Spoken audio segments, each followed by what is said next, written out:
The red dwarf star of the Halcyon system did not rise so much as it bled into existence.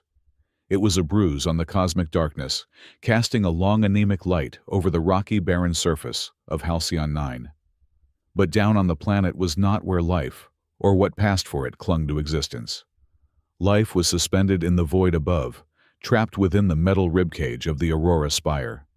The Spire was a relic, a colossal needle threading the nothingness built by a race whose name had turned to dust 5,000 years ago. It was a vertical city of scavenged plating and ancient groaning hydraulics, rotating slowly to mock the sensation of gravity. In Unit 7G, a cramped metal box clinging to the outer shell of the lower levels, Jace Rowan woke up before the alarm. He always did. The silence of space was loud, but the hum of the station was louder. It was a vibration that most people felt in their feet, but Jace felt it in his teeth, in the marrow of his bones. It was the ether spindle, the titanic crystal core running the length of the spire, singing its low magnetic song. Jace sat up, rubbing a hand over his face. The stubble on his chin was gray, prematurely aged by radiation and regret. He swung his legs out of the narrow bunk, his boots hitting the cold floor with a dull thud. He walked to the wall panel near the kitchenette. It was a rectangle of synthetic alloy, slightly warped at the top right corner. Every morning for the last 3 years, Jace had tried to push it, flush with the frame. He placed his palm against the cold metal.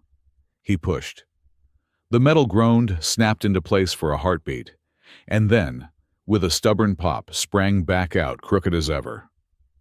"Fine," Jace muttered, his voice gravelly with sleep. "You win today." It was a ritual of futility. He knew he could not fix the panel without ripping out the entire bulkhead, just as he knew he could not fix the memories that woke him up in a cold sweat. The screams of the Fieldweaver squad, the blinding light of a warp field collapsing the silence that followed. He could not fix himself, so he fought with a piece of wall. "Dad!" The voice was small, sleepy, and the best sound in the universe. Jace turned. Talia was sitting up in her bunk on the other side of the room partition, a curtain made of old thermal blankets. She was 9 years old, though her eyes held the weary intelligence of someone who had seen too much gray metal and not enough green grass. "Go back to sleep, Tal," Jace said, softening his tone. "It is barely 0500 hours. "You are fighting with the wall again," she noted, rubbing her eyes. Her hair was a mess of dark curls defying gravity, in a way the station's artificial rotation could not quite master. "The wall started it," Jace said, moving to the kitchenette. "Hungry?" "Is it paste or blocks today?" "It is nutrient-dense protein mash with artificial bacon flavoring," Jace announced, with the flourish of a waiter at a high-end orbital resort. He grabbed a dented tin from the shelf. "Fancy." Talia slid out of bed and padded over to the small table. It was covered in papers, scraps of schematics Jace had brought home, and over them, Talia's drawings. Jace looked down at the topmost sheet while the heating coil warmed the tin. It was a house. Not a compartment, not a unit, but a house. It had a triangular roof, a chimney with curly smoke, and windows that looked out onto a field of impossible green. There was a yellow circle in the corner that was supposed to be a sun, but it was bright yellow, not the sullen crimson of the Halcyon star. "I added a tree," Talia said, pointing to a brown smudge with green loops. "Like in the old vids." "It is a nice tree," Jace said, a lump forming in his throat. He set the heated tin on the table and cracked it open. The smell of salt and vague meat filled the small space. "Eat up. I have a long shift on level 42 today. Old conduit maintenance." Talia poked at the food with a plastic spoon. "Can I go to the observation deck later? Miss Hera said she might open the blast shutters for 10 minutes. "Only if you take the comlink," Jace said, pouring himself a cup of black bitter liquid that claimed to be coffee. "And stay away from the railings. The gravity dampeners on the upper deck have been twitchy." "Everything is twitchy lately," Talia mumbled around a mouthful of mash. Jace paused the cup halfway to his mouth. She was right. The Spire was old, and it was tired. But lately, it felt restless. The vibration in the floor had changed pitch. Most engineers dismissed it as thermal expansion, but Jace knew better. He was a field weaver, or he had been. He could feel the electromagnetic texture of the world. And the ether spindle was not just spinning, it was shivering. "I will fix it," Jace said, though he wasn't sure if he was talking about the gravity of the food, or the fact that his daughter had to draw trees because she had never touched one. "I am a mechanic. It is what I do." "You are a good mechanic," Talia said dutifully, then smirked. "But a terrible cook," Jace chuckled a dry sound. "Eat your fake bacon, kid." The commute to level 42 involved 3 cargo lifts and a long walk through the spine of the station. The Aurora Spire was less a building and more a vertical organism. Bundles of cables ran along the ceilings like arteries pulsing with blue light. The air smelled of recycled ozone lubricant and the metallic tang of dried blood from 1,000 minor workplace accidents. Level 42 was the gut. It was where the primary waste recycling and secondary power conduits intersected. It was dark, hot, and abandoned by anyone who could afford to be anywhere else. Jace adjusted the strap of his tool belt, his heavy mag boots clanking against the grating. He was alone down here. He preferred it. People were loud. People asked questions about his scars or why a man with his technical scores was working a dead-end job in the gut instead of running a crew in the command sector. They did not know that being in command meant being near the core controls. It meant being near the spindle. And Jace could not be near the spindle. Not without hearing the whispers. He pulled out his scanner, a brick-sized device that looked as beaten up as he felt. "All right," he muttered to the empty corridor. "Show me the leak," the scanner chirped, leading him towards Sector 4, a section of the ring that had been sealed off for 2 decades due to a hull breach scare. The breach had been fixed, but the administration never bothered to reopen the sector. It was dead space. Or it should have been. As Jace pried open the rusted manual door to Sector 4, a wave of static electricity washed over him. The hair on his arm stood up. Thump, thump. It was not a sound. It was a pulse in his head. The ether spindle. Jace gritted his teeth, pushing the sensation away. He visualized a brick wall in his mind, a technique the military doctors, no Dr. Vance, had taught him after the accident. Build the wall. Block the signal. He stepped inside. The corridor was dim, lit only by the emergency strips on the floor. But up ahead, near a junction box, the wall was glowing. It wasn't a light fixture. The metal plating itself was phosphorescent veins of blue energy, branching out like lightning frozen in steel. Sparks popped and hissed, dancing in the air like fireflies. "That is not good," Jace whispered. He approached slowly, instinctively, raising a hand. He didn't touch it, he knew better, but he brought his palm close. The air between his skin and the metal was thick, viscous. It felt like pushing his hand into water. The spindle was leaking. Not radiation, not heat, but intent. The field was expanding, bleeding into the physical structure of the station. "Conduit failure," Jace said aloud, his voice firm, trying to convince himself. "Just a grounded wire inducting the plating. Simple physics." He ignored the fact that physics did not usually make steel sing in C minor. He tracked the source of the overload further down the hall. The scanner was going haywire, numbers scrolling too fast to read. He turned a corner into what used to be a storage bay for water tanks, and then he stopped. The room wasn't empty. In the center of the bay, someone had built a living room. It was constructed from refuse, but it was done with an artistic precision that bordered on madness. Old shipping pallets were stacked and sanded to form a table. Tin cans had been polished and cut into intricate lanterns hanging from the ceiling pipes. A rug had been woven from strips of colorful insulation foam and discarded clothing. And in the middle of it all, hunched over an open maintenance panel, was a figure. She was wearing an oversized mechanic's jumpsuit that had been patched with duct tape in 5 different colors. Her boots were mismatched, one heavy combat boot, one sleek pilot's shoe.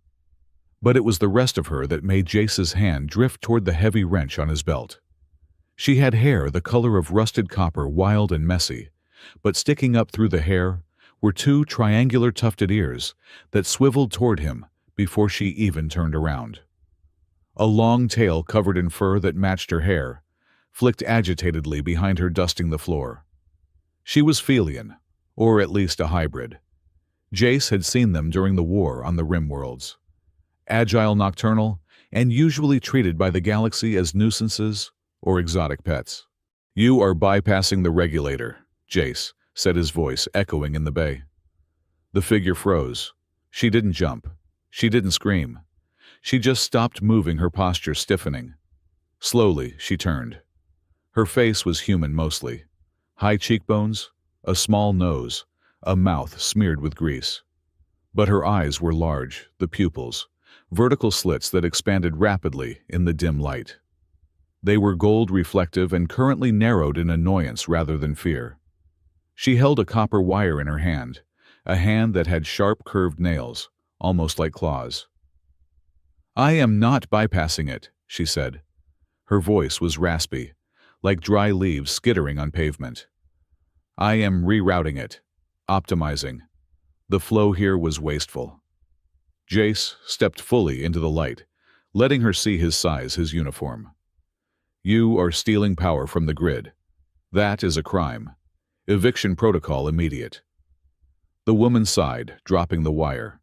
She wiped her hands on her jumpsuit. "Stealing is a harsh word, human. I prefer borrowing indefinitely, without intent to return." "Who are you?" Jace asked, keeping his distance. "How long have you been down here?" "Names are for people with addresses," she said, leaning back against the wall. She crossed her arms. "And I have been here long enough to fix the humidity control in this sector. You are welcome, by the way. It was growing mold before I arrived." Jace looked around. She was right. The air here was fresher than in the corridor. She had spliced into the ventilation, cleaned the filters, and somehow rigged a dehumidifier from spare parts. "You cannot stay here," Jace said, though his grip on the wrench loosened. "Security sweeps are rare, but if Ryland Cade's team comes down here, they will not just evict you. They will throw you in the brig for tampering with life support." The woman's ears flattened against her head. She looked down at her boots. For the first time, the bravado slipped, revealing a deep, exhaustion-etched vulnerability. She looked thin, too thin. "I have nowhere else," she said quietly. She looked up at him, and the golden eyes were swimming with a mixture of defiance and desperation. "I am not worth much, human. I know that. I have no credits, no ID chip, no sponsorship." She gestured around the room at the tin can lanterns, the woven rug, the pathetic attempts to make a cold steel box warm. "But I can make this a home," she said. "I can fix things. I am quiet. I do not eat much. Just let me stay, please." Jace looked at her. He saw the tremble in her hands. He saw the way she stood ready to bolt, but praying she wouldn't have to. He thought of Talia's drawing, the house with the chimney. He thought of his own apartment, the crooked panel he couldn't fix. "What is your name?" Jace asked. She hesitated. "Kira." Well, Kira, Jace started intending to tell her she had 24 hours to pack. But the Spire interrupted him. A deep thrum vibrated through the floor plates. It was louder than before, a low groan of metal under stress. Suddenly Jace's stomach lurched into his throat. His wrench floated up from his belt, drifting into the air. The dust motes in the room stopped falling and hung suspended. Gravity failure. Localized fluctuation. "Grab something!" Jace yelled, reaching for a pipe. But Kira didn't grab a pipe. She moved. She didn't run. She flowed. She pushed off the wall, twisting in the air with impossible grace, her tail acting as a rudder. She landed near the open maintenance panel, the one with the glowing spitting wires. "Don't touch that!" Jace shouted. "It is ungrounded." Kira ignored him. She reached out with both hands, her claws extending. But she didn't grab the wires. She placed her palms flat against the glowing metal casing of the conduit. Jace watched, paralyzed by the sudden weightlessness. He saw the fur on her arms stand up. He saw her eyes roll back, the nictitating membranes sliding across them. She hissed a low, guttural sound deep in her throat. It wasn't a sound of pain. It sounded like purring. A deep, resonant frequency. "Shh," she whispered to the wall. "Easy, easy now. You are knotted up, let it go." Visible ripples of blue energy flowed from the metal into her hands, traveling up her arms, disappearing into her chest. She shuddered, her tail lashing violently. And then, with a sharp crack, the gravity slammed back on. Jace hit the floor hard, his wrench clattering beside him. He groaned, rolling over. The room was normal again. The floating tin cans had fallen. The lights steadied. Kira was slumped against the wall, breathing heavily. She looked drained, her golden eyes wide and dazed. She pulled her hands away from the panel. There were no burns. Jace scrambled to his feet, ignoring the bruise forming on his hip. He stared at her. "What did you just do?" Kira blinked, shaking her head as if clearing water from her ears. "It was stuck," she mumbled. "The flow. It was twisting back on itself. It hurt." "It hurt you?" Jace asked, stepping closer. "No," Kira said, looking up at him with genuine confusion. "It hurt the machine. I just untied the knot." Jace went cold. He knew that feeling. He remembered it from the war.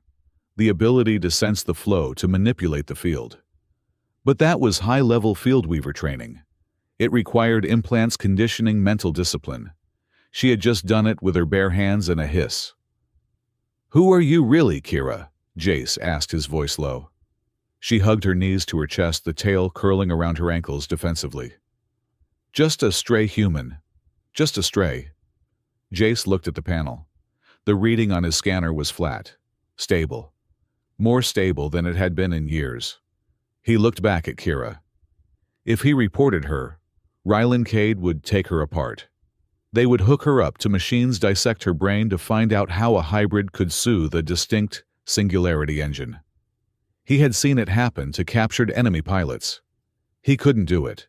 Jace sighed a long, weary exhalation that deflated his posture. He reached into his pocket and pulled out a nutrient bar, one of the expensive ones he saved for double shifts. He tossed it to her. Kira caught it out of the air with a reflex speed that blurred. She stared at the package, then at him.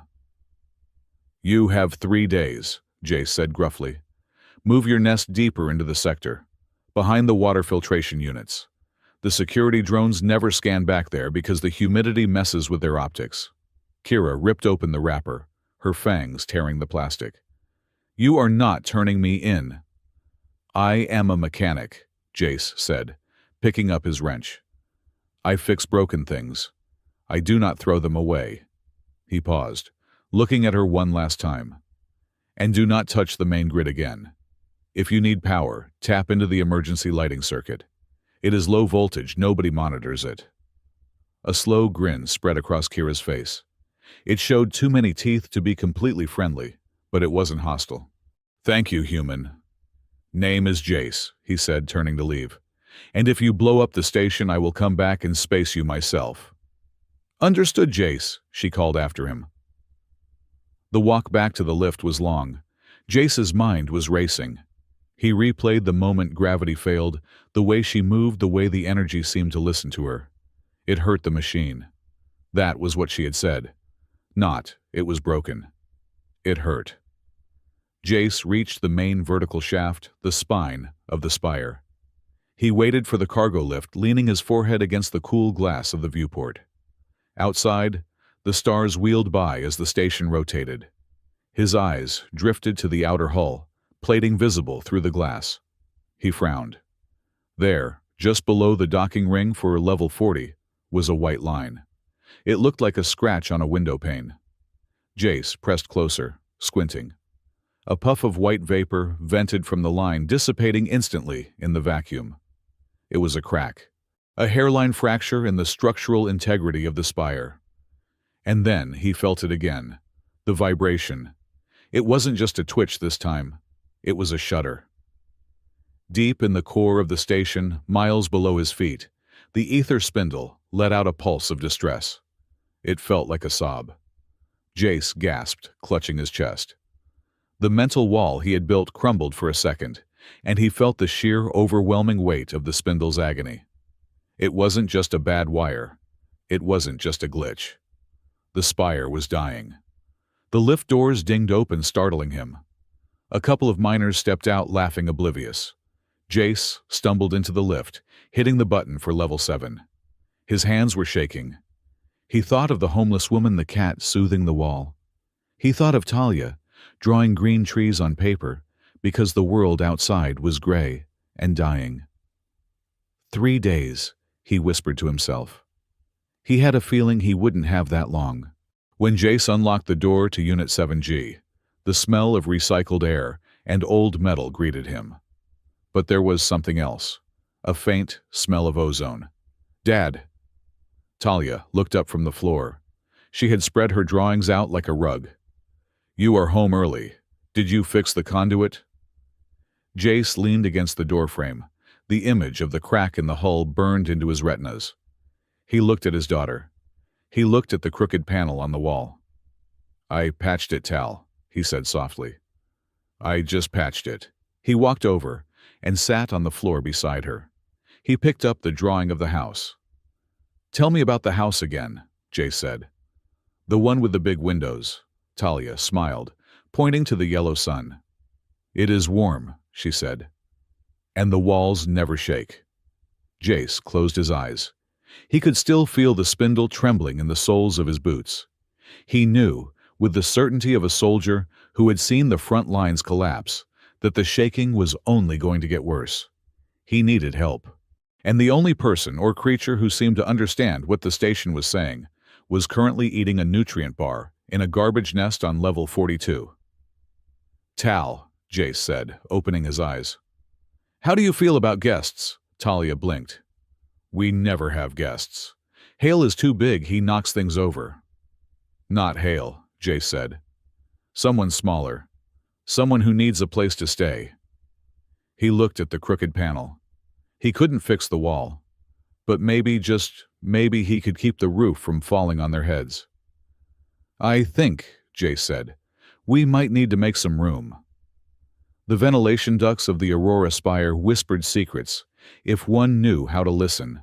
But for 9-year-old Talia Rowan, they mostly just smelled of ozone and dust. She had exhausted the entertainment value of her datapad, and her father was currently pulling a double shift in the sublevels.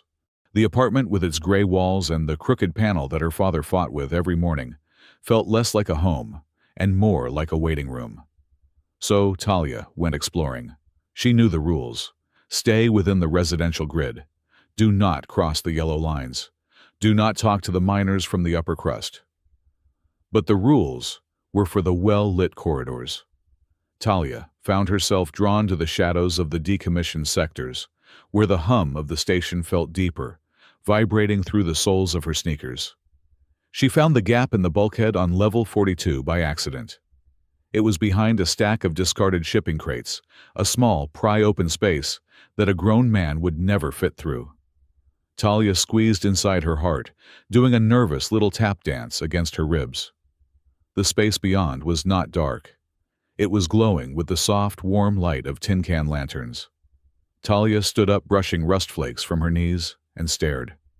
It was a wonderland of refuse. Strips of colorful insulation foam were braided into garlands, hanging from the pipes.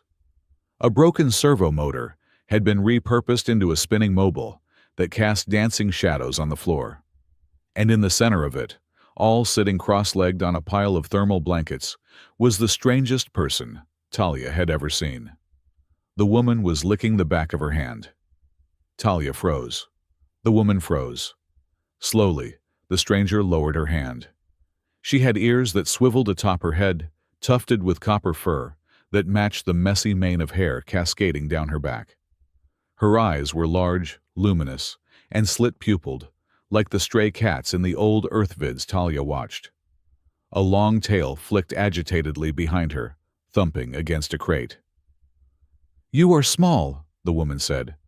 Her voice was scratchy, like sandpaper on steel. "You have a tail," Talia replied, the observation slipping out before her manners could catch up. The woman blinked, looking over her shoulder as if surprised to find the appendage there. "So I do. It helps with the balance, and the swatting of rude insects." Talia took a step forward, curiosity overriding caution. "Are you a monster?" The woman snorted a sharp exhalation of air. "That depends. Do you possess a net or a stun baton?" "No." "Then I am just a neighbor. A very unofficial, unlisted neighbor." The woman leaned forward, her golden eyes narrowing playfully. "I am Kira, and you look like you are lost little human." "I am not lost," Talia insisted, crossing her arms. "I am exploring. My dad is fixing the pipes."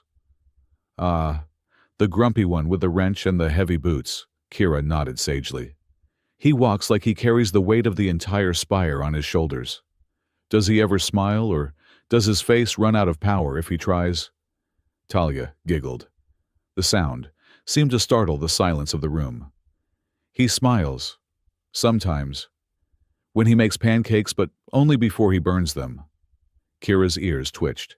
She uncoiled from her sitting position, moving with a fluid grace that made Talia think of water flowing over rocks.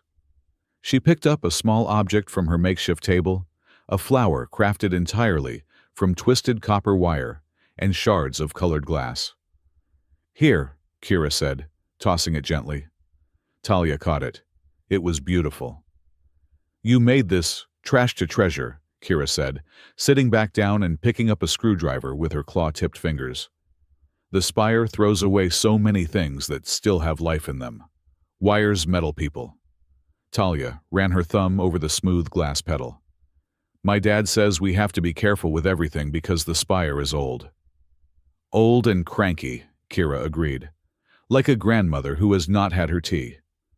The room suddenly felt less like a hidden bunker and more like a secret clubhouse. Talia sat down on a crate, swinging her legs. For the next hour, there were no gray walls, no rules about yellow lines. There was just the soft light of the lanterns and a catwoman who told stories about chasing laser beams in the ventilation shafts of distant starships. When Jace Rowan finally tracked his daughter's biosignature to the sealed sector, his heart was hammering a frantic rhythm against his ribs. He burst through the manual door wrench, raised ready to fight off scavengers droids or structural collapse. What he found was his daughter teaching a Felian hybrid how to play rock, paper, scissors. "Rock breaks scissors!" Talia shouted triumphantly. "That is illogical," Kira argued, looking at her clawed hand, which was currently formed into a scissors shape. "Metal shears would clearly deflect a rock. The physics of this game are flawed." "Jace," Talia beamed as her father stumbled to a halt, lowering the wrench. Jace looked from his daughter to Kira, who offered him a sheepish grin that showed slightly too much canine tooth.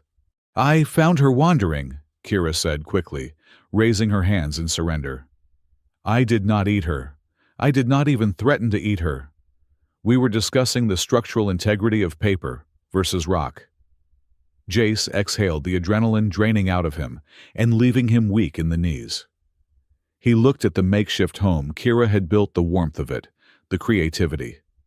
Then he looked at the datapad in his pocket, which was currently displaying a structural stress warning for this exact sector. The crack he had seen on the hull in Part 1 was not an isolated incident. The radiation shielding in this quadrant was failing. He could not leave her here, not with the Spire groaning the way it was. "Pack your things," Jace said, his voice gruff. Kira's ears flattened. She shrank back. "I told you I will move. Just give me another hour to not to move sectors," Jace interrupted. He rubbed the back of his neck, feeling the tension headache that lived there permanently. "You are coming with us." "Upstairs. Unit 7G. Kira blinked. Talia gasped. "Really, Dad?" Talia squealed. "It is a temporary sublet situation," Jace said quickly, pointing a finger at Kira. "For safety. Until I can find a secure zone for you. This sector is compromised. The shielding is thinning. If a solar flare hits you, we'll be cooked in this tin can." Kira looked at him, searching his face for the trap. She saw none, just a tired man trying to do the right thing against his better judgment. "You are inviting a stray into your home," Kira said softly. "You know we shed right." "I have a vacuum," Jace grunted. "Let us go." The transition to Unit 7G was not seamless. When they arrived, Kira stood in the center of the main living area, her tail swishing back and forth like a metronome set to a chaotic tempo. She surveyed the peeling gray paint, the utilitarian metal table, the stack of unwashed nutrient paste tins, and the crooked panel on the wall. "So," Kira said, breaking the silence, "this is where you live? Or is this where you store your sadness until you need it for later?" Jace scowled, tossing his tool belt onto the counter. "It is functional. It has life support and gravity. That is all that is required." "It is a warehouse for tired people," Kira corrected. She walked over to the window, a small circular viewport smeared with grime. She wiped a spot clean with her sleeve. "And you have blocked the view with this. What is this, a locker?" "It is a storage unit for supplies," Jace said defensively. "It is blocking the starlight," Kira declared. Over the next 3 days, Jace watched his apartment, his fortress of solitude and penance, systematically dismantled and reassembled. He would come home from a shift to find the furniture moved. The heavy storage locker was shoved into the corner, and the table was dragged under the viewport. Kira had scavenged colored glass from the recycling bay and hung it in front of the window, so when the red sun of Halcyon hit it, the gray room was washed in warm amber and crimson light. She found old copper wiring and strung it along the ceiling, splicing it into the low-voltage emergency circuit to create soft ambient lighting that didn't hum with the harsh frequency of the standard fluorescence. She took discarded wooden shipping crates, sanded them down with her own claws and sandpaper, and built a bookshelf for Talia, filling it with a few physical data tapes and trinkets the girl owned. "Stop moving my boots," Jace grumbled on the third morning, finding his footwear neatly aligned by the door instead of kicked under the table. "Stop leaving them where I can trip over them in the dark," Kira retorted from the kitchenette, where she was currently trying to intimidate the nutrient dispenser into producing something edible. "I have night vision human, and even I cannot navigate the obstacle course of your apathy." "It is not apathy," Jace muttered, sitting at the table. He noticed the light hitting the glass chimes Kira had hung. It was nice. It was annoying how nice it was. Talia ran out from behind her curtain partition. "Look, Kira made me a pillow." She held up a cushion sewn together from Jace's old torn uniforms. Kira had stitched a pattern onto it, a crude but recognizable tree, just like in Talia's drawings. "It is soft," Talia beamed, hugging it. "It smells like detergent and not just ozone." Jace looked at the pillow. He looked at the room. It was changing. The sharp edges were being softened. The silence was being filled with the sound of Talia laughing and Kira's quiet, rhythmic humming as she worked. He felt a sudden sharp pang of violation. This was his space. He had kept it barren for a reason. He didn't deserve a home. He deserved a bunker. He deserved the gray. Every time he looked at the colorful lights, he felt like he was cheating, forgetting the squad he had failed, the wife he couldn't save. But then, Talia looked at him clutching the pillow, her eyes bright. "Does it not look like a real house now, Dad? Like the ones in the stories?" Jace swallowed the lump in his throat. He looked at Kira, who was pretending to be very busy, scrubbing a stain on the counter. Her ears swiveled backward to catch his reaction. "It is," Jace started, his voice rough. He cleared his throat. "It is acceptable. The structural layout is improved." Kira turned a small, triumphant smirk playing on her lips. High praise from the man who fights walls. The domestic truce was fragile, held together by Talia's joy and the looming threat of the Spire's instability. It was night, or the station's simulated cycle of it. Jace was sitting at the table, reviewing schematics of the ether spindle's coolant lines. Kira was perched on the top of the refrigerator. It was her favorite spot. She claimed the vibration of the compressor was soothing, but Jace suspected she just liked looking down on him. Suddenly, a tremor ran through the floor. It wasn't a violent shake, but a low, discordant thrum. The lights in the apartment flickered. Jace froze. He felt it in his teeth, the spindle missing a beat. The magnetic field that held the station together had stuttered. On top of the fridge, Kira reacted instantly. Her fur puffed up, standing on end so abruptly that she looked twice her size. Her tail lashed out, knocking a tin of spices to the floor. "Make it stop!" she hissed, her hands clapping over her ears. Her eyes went wide, the pupils dilating, until the gold was almost gone. Jace stood up slowly. "You hear it." "It is screaming," Kira whispered, rocking back and forth. "It is off-key. The song is wrong.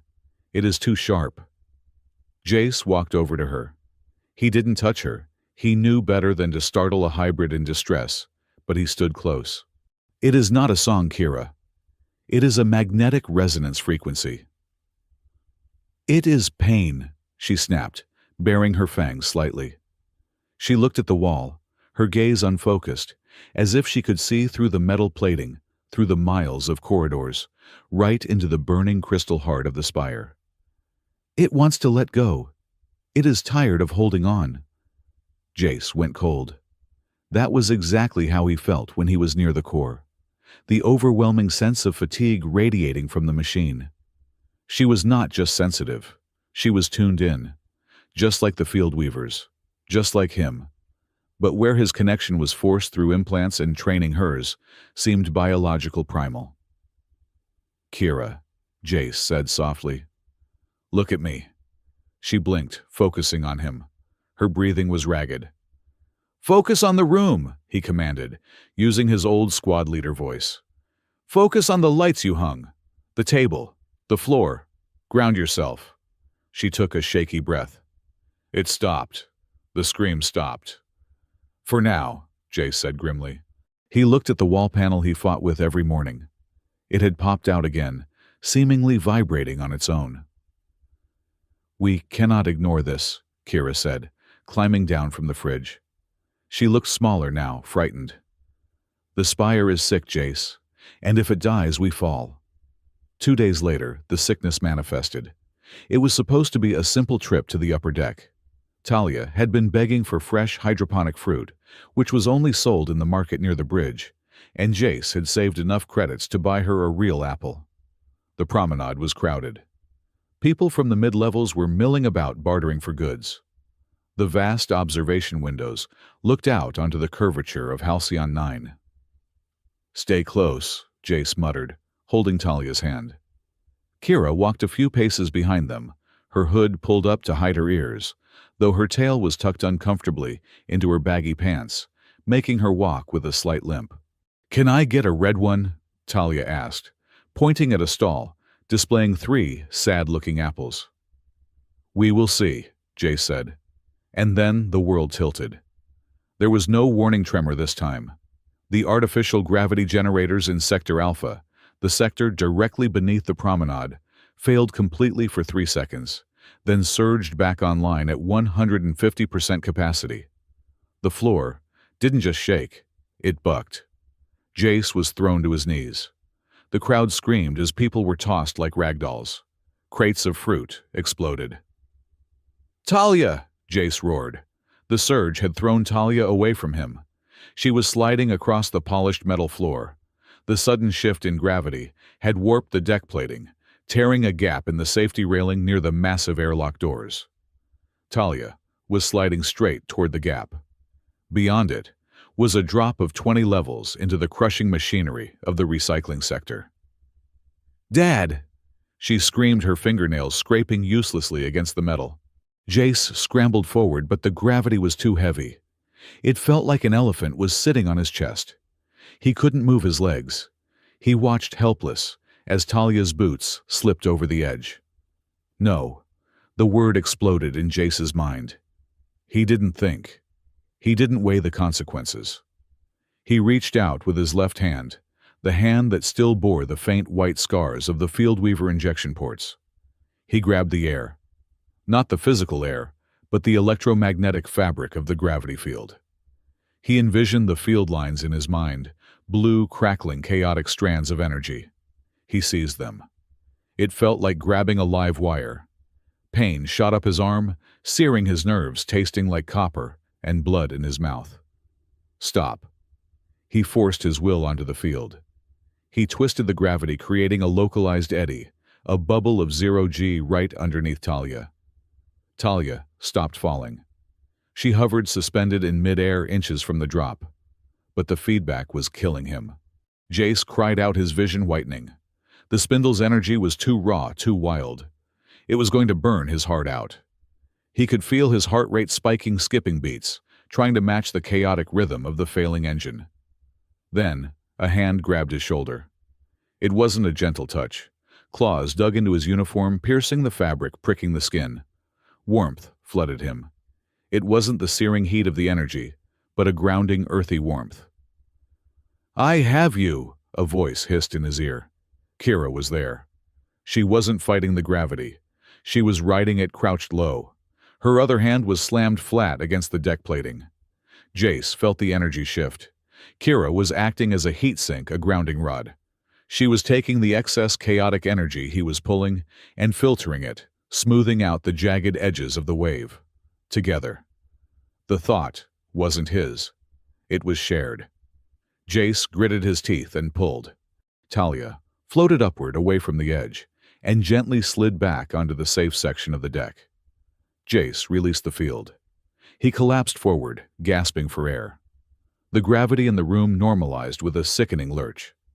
For a moment, there was only the sound of people moaning and the alarms blaring. Jace looked up. Talia was shaking, huddled in a ball, but safe. He turned to Kira. She was kneeling beside him, her hood fallen back, revealing her ears. Her eyes were wide, the pupils blown. Smoke, actual smoke, was rising from the fur on her arms. "You," Jace wheezed. "You anchored me." Kira looked at her hands, which were trembling uncontrollably. "I just untied the knot again." "Impressive show, Sergeant Rowan." The voice was cold, precise, and familiar. Jace froze.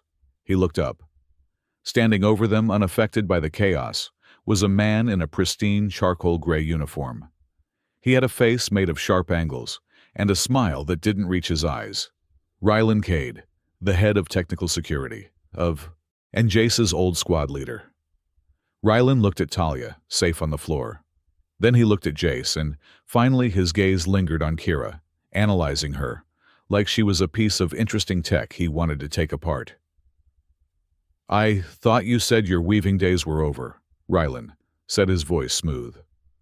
"That was a Class 4 manipulation. Without an amplifier. Very impressive." Jace struggled to his feet, placing himself between Ryland and Kira. "It was adrenaline. A fluke," Ryland chuckled. He stepped closer, lowering his voice, so the gathering crowd couldn't hear. "Physics does not have flukes, Jace. And neither does the Spire.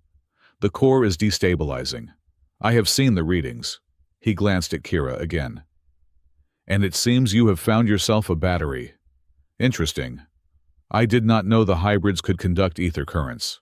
Kira's tail bushed out. She hissed a low sound of warning. "I am not a battery." Ryland ignored her, keeping his eyes on Jace. "We need to talk, old friend, in my office. Soon. Before the whole station shakes itself apart and drops us all into the sun." He turned and walked away, barking orders at his security team to clear the area.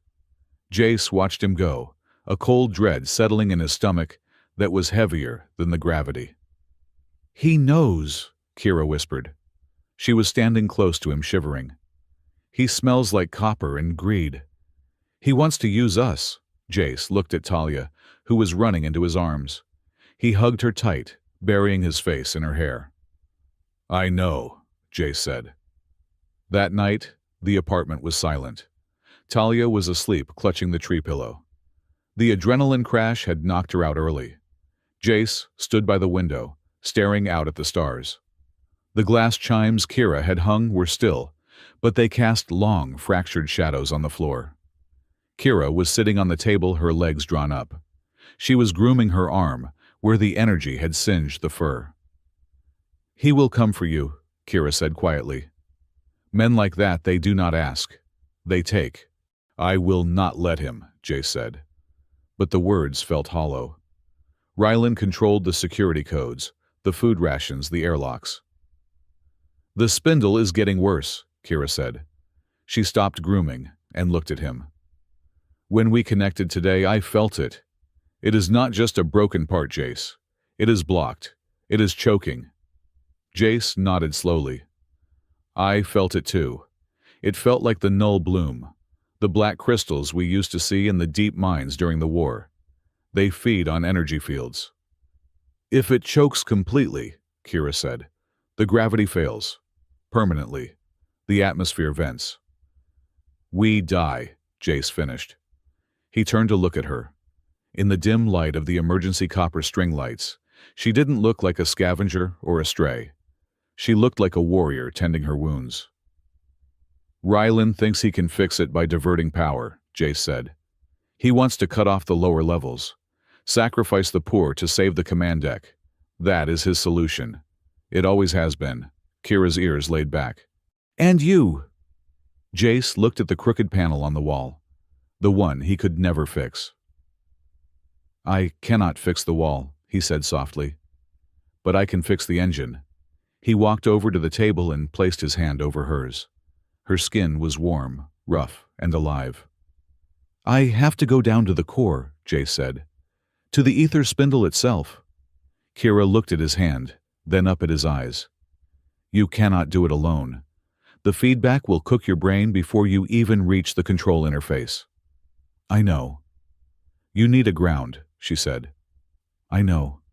Kira sighed, a long, weary sound. But then she turned her hand over and laced her fingers with his. Her claws retracted, careful, not to scratch him. "I am not worth much human," she whispered, a callback to the first thing she had ever said to him. "But I can keep you warm." Jace squeezed her hand. "You are worth everything." Outside the window, the Spire groaned again, a deep, mournful sound that vibrated through the hull. But inside the room with the copper lights and the sleeping child, the fear was held at bay. "We go tomorrow," Jace said. Kira nodded, her golden eyes flashing in the dark. Tomorrow. The coffee in Jace Rowan's mug had gone cold, but he drank it anyway. It tasted like sludge and anxiety, a flavor profile he had become intimately familiar with over the last 48 hours. Unit 7G was quiet, but it was the heavy, suffocating silence that comes before a hull breach. The copper string lights Kira had hung were flickering, their warm amber glow struggling against the power fluctuations that were now pulsing through the entire Aurora Spire, like a slow, irregular heartbeat. "He is not going to fix it," Jace said, setting the mug down on the metal table with a sharp clink. "Ryland, he is running simulations on how to cut the limb to save the body." Kira was perched on top of the refrigerator again, her tail wrapped tightly around her ankles. She was not grooming herself today. She was staring at the ventilation grate, her ears swiveling toward sounds Jace could not hear.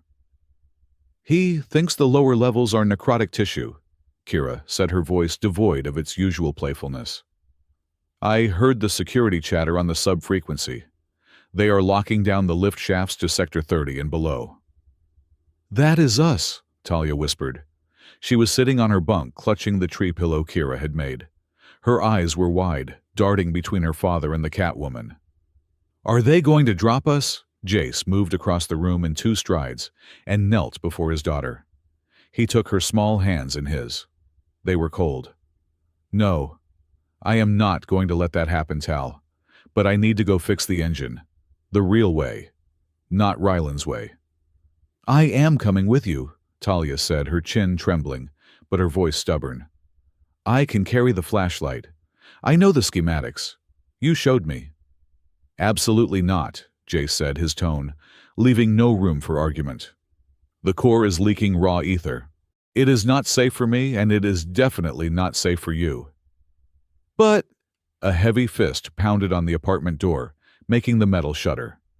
Kira hissed, sliding off the fridge and landing in a crouch, claws extended. Jace stood up, reaching for the heavy wrench on his belt. The door slid open with a grind of unlubricated gears. A mountain of a man filled the doorway. He was wearing a grease-stained undershirt that strained against shoulders the size of cargo loaders. His face was a map of burn scars and laugh lines, though he wasn't laughing now. "Hail," Jace breathed, relaxing his grip on the wrench. Hale Bryn stepped inside, ducking his head to avoid the low door frame.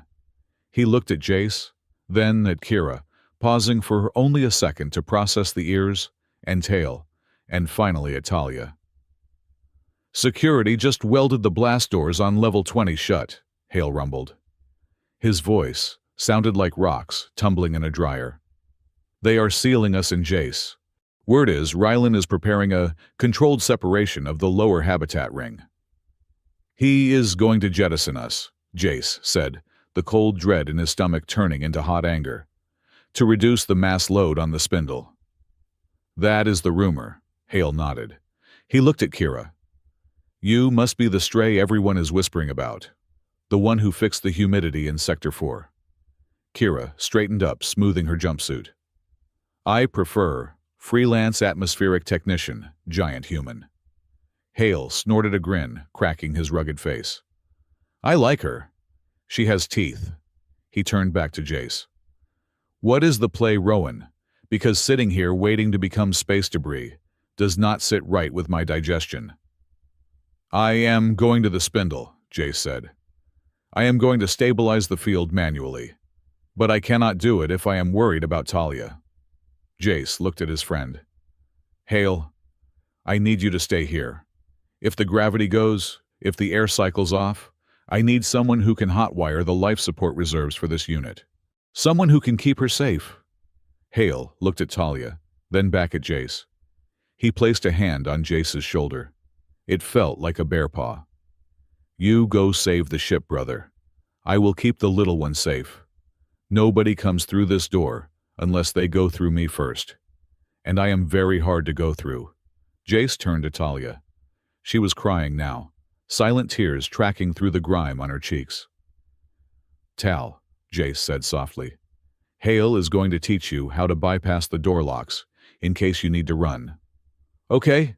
You are the second in command of this unit," Talia sniffled, hugging the pillow tighter. "You promise you will come back," Jace hesitated. He never made promises he couldn't keep. "I promise I will try to fix the wall," he said, glancing at the crooked panel. "And the rest of the station, too." He turned to Kira. "Ready." Kira pulled her hood up, hiding her ears. Her golden eyes were fierce. "Let us go twist the tail of this beast, Jace." The journey down was a descent into the throat of a dying god. They bypassed the main lifts, which were locked down by Ryland's security override, and took the service ladders. Down past the recycling plants of level 42. Down past the water reservoirs. Down into the levels that did not have numbers, only warning signs in languages that had not been spoken for 5,000 years. The architecture changed. The utilitarian gray steel of the human-occupied levels gave way to something else. The walls here were not bolted together. They were grown. They were made of a dark, obsidian-like material that seemed to absorb the light from Jace's headlamp. Veins of faint, bioluminescent violet pulsed beneath the surface, rhythmic and slow. "I hate this," Kira muttered. She was climbing down the ladder below him, her movements jerky. "Who builds a vertical shaft 3 miles deep without a single landing platform? It is terrible design. 0 stars. It was built for a species that probably did not walk like we do." Jace grunted his boots, clanging on the rungs. "Maybe they floated." "Well, I do not float," Kira hissed, "and my tail is cramping." "We are almost there," Jace said, checking his wrist scanner. "The radiation levels are spiking. We are crossing the shielding threshold." They dropped down onto a catwalk that circled a massive cavernous chamber. This was the upper atmosphere of the core. The air here smelled different. It didn't smell like recycled ozone. It smelled like a thunderstorm trapped in a bottle, sharp metallic and electrically charged. "Wait," Jace said, throwing out an arm to stop Kira. He pointed his flashlight beam at the far wall. The violet veins in the wall were dark. In their place, growing like a cancer over the ancient, smooth surfaces, were clusters of jagged, matte black crystals. They looked like soot that had solidified into knives. "Null bloom," Jace whispered. The name tasted like ash in his mouth. "I have heard stories," Kira said, her voice dropping to a whisper. She stepped closer to him, her bravado evaporating. "The scavengers call it the void moss. It eats light. It eats heat. It eats energy fields," Jace corrected. "It is a parasitic reactant. It grows where high-energy conduits leak. It feeds on the leak, but then it grows deeper, widening the crack to feed more, until it drains the source dry." He stepped toward a patch of the crystals. As he got close, the hair on his arm stood up. The hum in his head, the song of the spindle, suddenly dropped an octave, turning into a dissonant screech. Flashback. The smell of burning meat. The scream of the warp drive collapsing. Jace was 22, his hands buried in the interface gel of the Field Weaver console. He could feel the enemy fire tearing at the hull. He reached out with his mind grabbing the failing shield generator, trying to hold it together. But the null bloom had been there too hidden in the reactor casing. When he poured his will into the shield, the bloom reacted. It sucked his energy in and spat it back out as a singularity. White light. Silence. And then the realization that the silence was because everyone else was dead. "Jace!" Kira's voice snapped him back. He was standing inches from the black crystals, his hand raised, trembling. He was hyperventilating. "You were gone," Kira said. She was gripping his elbow, her claws pricking his skin through the thick fabric of his jacket. "Where did you go?" Jace shook his head, sweat dripping down his nose despite the chill in the air. "I cannot touch it. If I try to weave the field near the bloom, it will invert. It will cause a detonation. I killed my squad like that." He slumped against the railing, the weight of 10 years of guilt crushing him. "I am the wrong person for this, Kira. I break things. I do not fix them." Kira looked at him. Then, she looked at the null bloom.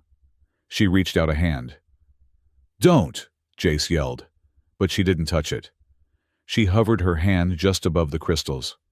The black shards recoiled, shrinking back slightly, as if burned by the heat radiating from her palm. "It does not like warmth," Kira observed. "It is cold. It feeds on ordered energy on the artificial lattice of the field. But biological heat chaos, it hates it." She turned to Jace.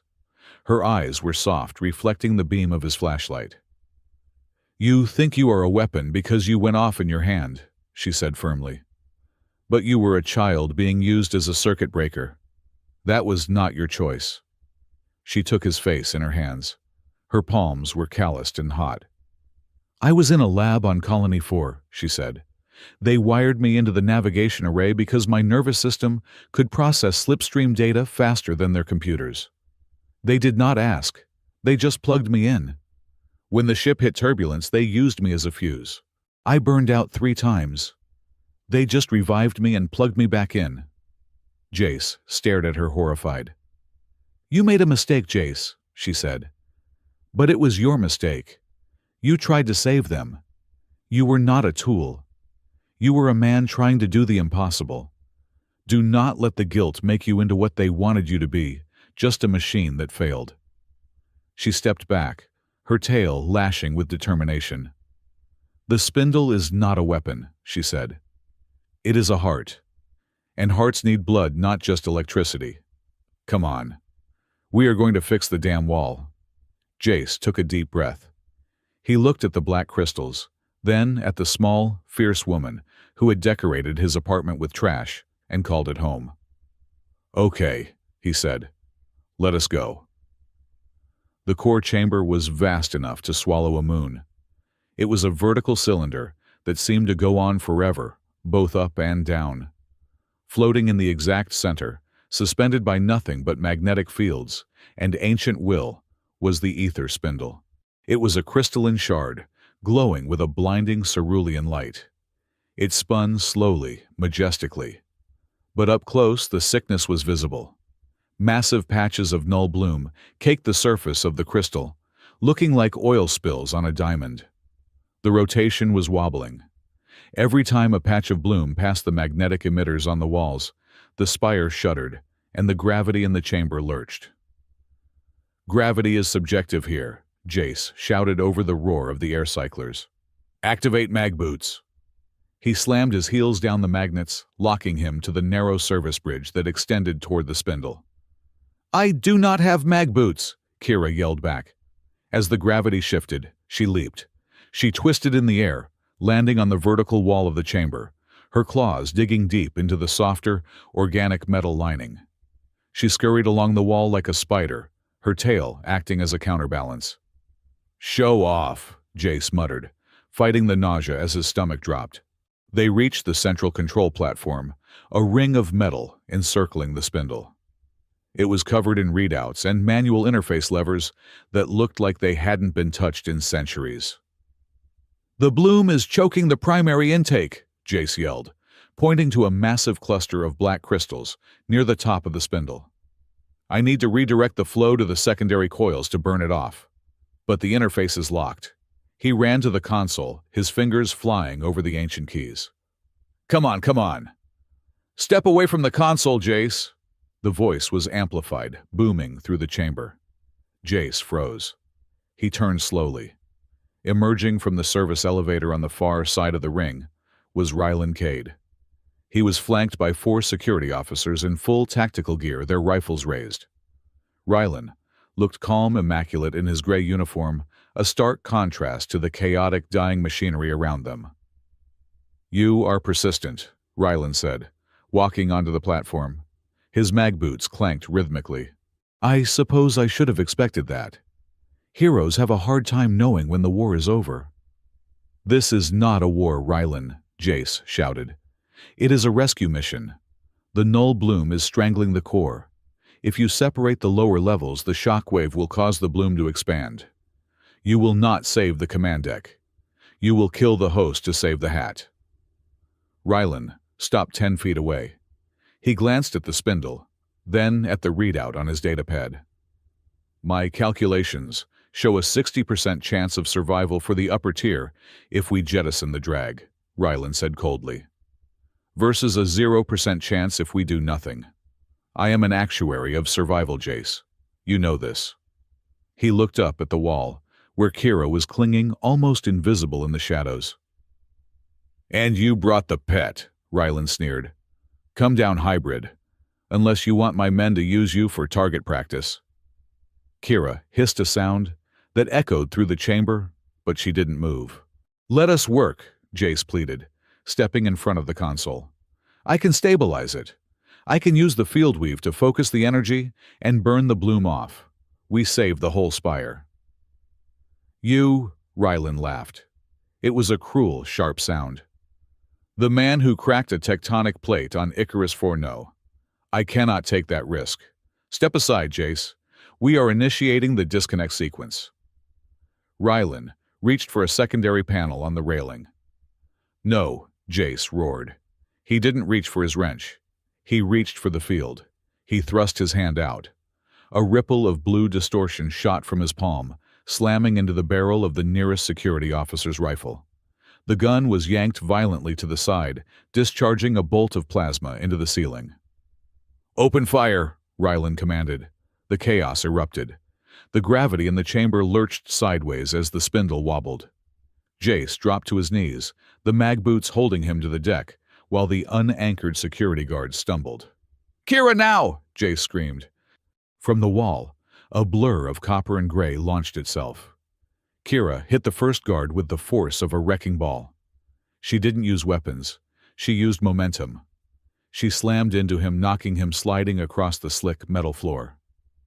"Stop shooting the furniture!" Kira yelled, bouncing off the railing and using her tail to whip the pistol out of Ryland's hand.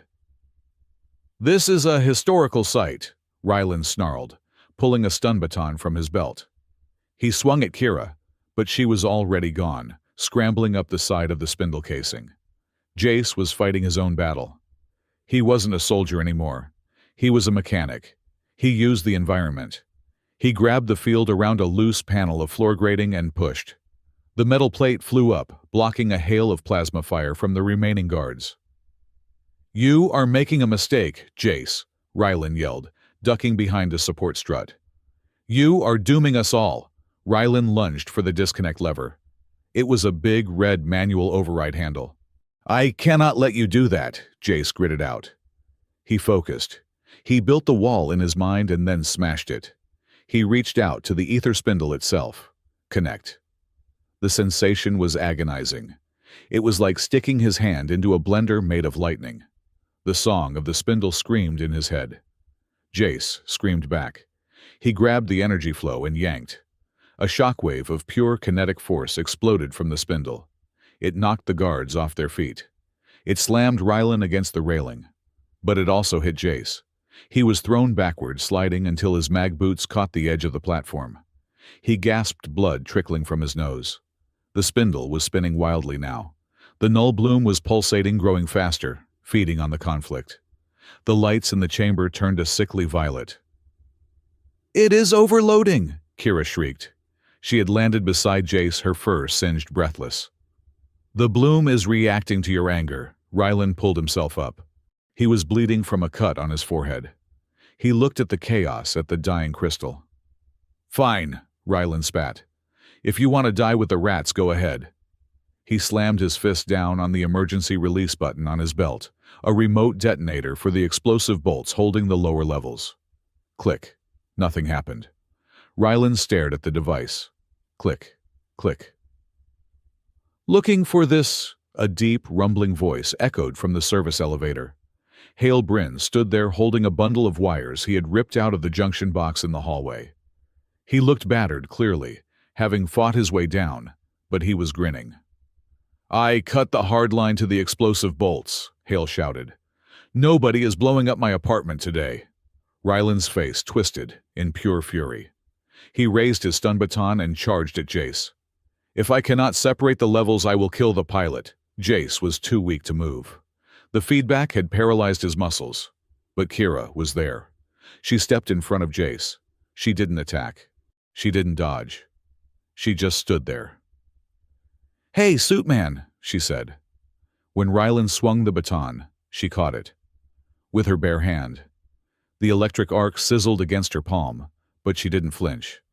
Her eyes were glowing with an inner fire that matched the spindle. She wrenched the baton from his grip and snapped it in half like a dry twig. "This is our home," she growled.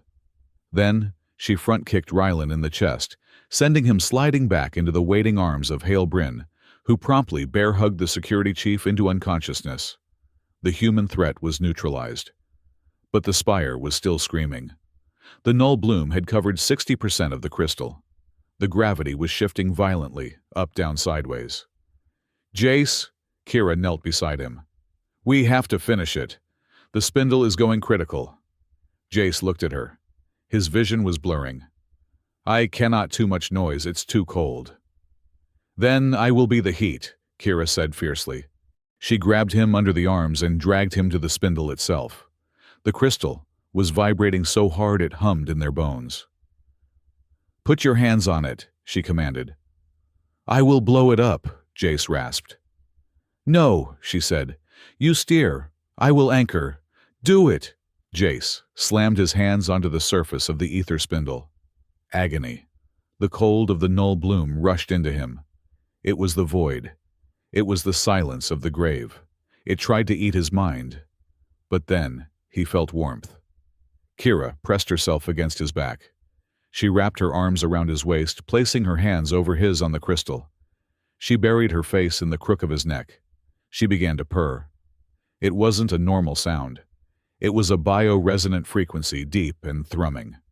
It vibrated through Jace's spine, countering the screech of the spindle. "I am not worth much," The thought drifted from her mind to his. But I can keep you warm, Jace gasped. The cold receded. The chaotic, jagged energy of the null bloom hit Kira's warmth and shattered. She was acting as a living heat sink, absorbing the entropy and converting it into harmless thermal radiation. "Weave it, Jace!" she screamed in his mind. "Weave the lattice!" Jace closed his eyes. He didn't see the war anymore. He saw the crooked panel in his apartment. He saw Talia's drawing. He saw Kira's tin can lanterns.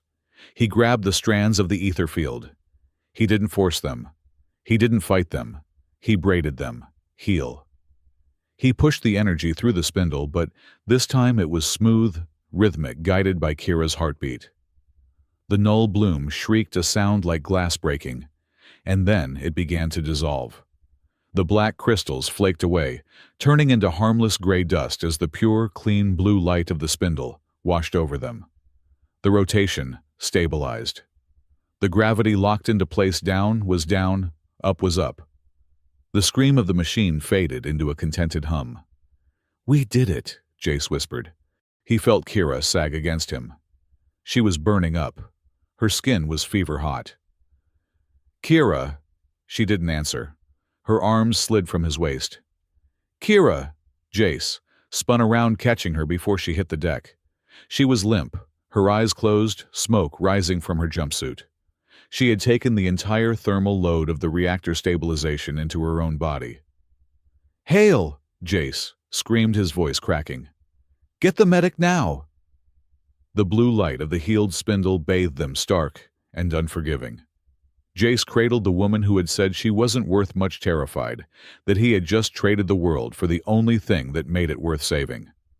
Darkness swarmed the edges of his vision.